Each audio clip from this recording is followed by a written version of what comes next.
Selamat malam penyuka misteri. Cirebon merupakan salah satu kota di Jawa Barat yang menjadi lintasan jalur Pantura.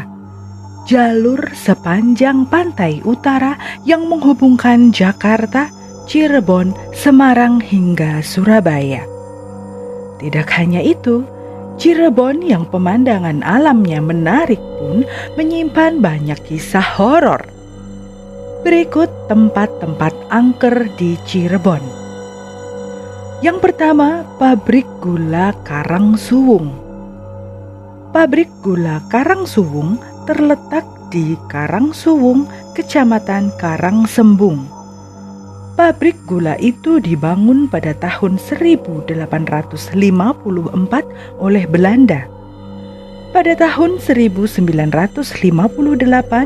pabrik gula tersebut diambil alih oleh pemerintah Indonesia. Kini, pabrik sudah tidak beroperasi lagi. Konon, ruang bawah tanah yang ada di pabrik tersebut menjadi sumber segala kisah angker tentang bangunan kuno itu. Ada sosok perempuan berbaju putih dan penampakan kepala besar dengan mata merah di sana. Selain penampakan makhluk halus, di ruangan bawah tanah pabrik itu juga terdengar jelas suara tangisan bayi. Yang kedua, Gua Sunyaragi. Kisah kelam menyelubungi gua tersebut. Gua pernah runtuh pada masa perang dan kemudian diperbaiki pada tahun 1852. Namun, saat renovasi, 2 orang arsitek dibunuh karena masalah bangunan.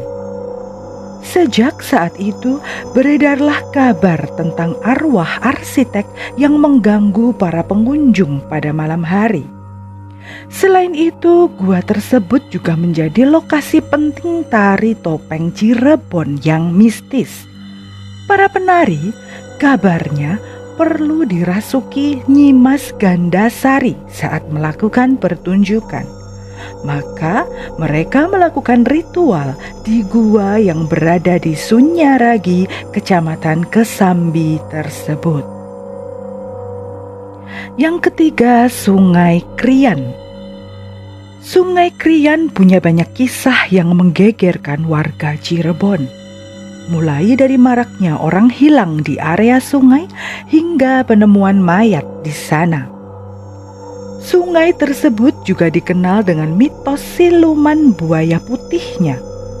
Konon, buaya putih tersebut adalah jelmaan salah seorang putra Sultan pertama Syamsuddin Martawijaya yang dikutuk. Menurut cerita, buaya putih penunggu sungai tersebut juga kerap muncul di hadapan warga kampung Mandalangan, Kecamatan Lemah Wungkuk tersebut. Yang keempat, penginapan Beringin. Jika sedang melintas di Jalan Tuparef, Kecamatan Kejaksan, para penyuka misteri akan melihat bangunan tua seperti rumah yang seram. Kesan angker sangat melekat pada rumah bekas penginapan Beringin tersebut. Dulunya, penginapan itu sangat ramai. Namun, munculnya banyak penginapan dan hotel baru di sekitarnya membuat penginapan Beringin kalah saing, hingga akhirnya bangkrut dan tutup. Kabarnya, kini bangunan itu menjadi sarang bagi makhluk-makhluk gaib. Yang kelima, Gedung Negara Karesidenan Cirebon. Gedung yang dibangun oleh Belanda pada tahun 1865 itu berlokasi di Kesenden, Kecamatan Kejaksan. Tempat itu memiliki nilai sejarah yang tinggi. Tokoh-tokoh penting nasional seperti Presiden Soekarno juga kerap menginap di sana. Namun, hawa mistis begitu kental menyelimuti gedung tersebut. Pada tengah malam, banyak suara berisik di sana. mirip suara anak-anak yang sedang bermain, atau suara-suara misterius yang bikin bulu kuduk merinding. Itulah 5 tempat mistis di Cirebon sebagaimana dilansir idntimes.com. Bangunan kosong dan mangkrak memang selalu misterius. Absennya manusia dari sana membuat kisah-kisah mistis tentang makhluk tak kasat mata bak jamur di musim hujan. Para penyuka misteri perlu selalu menjaga sikap dan tutur kata dimanapun. Jika tiba-tiba ada angin dingin menyelinap ke dalam tubuh, ingat selalu pesan ini: jangan noleh ke belakang.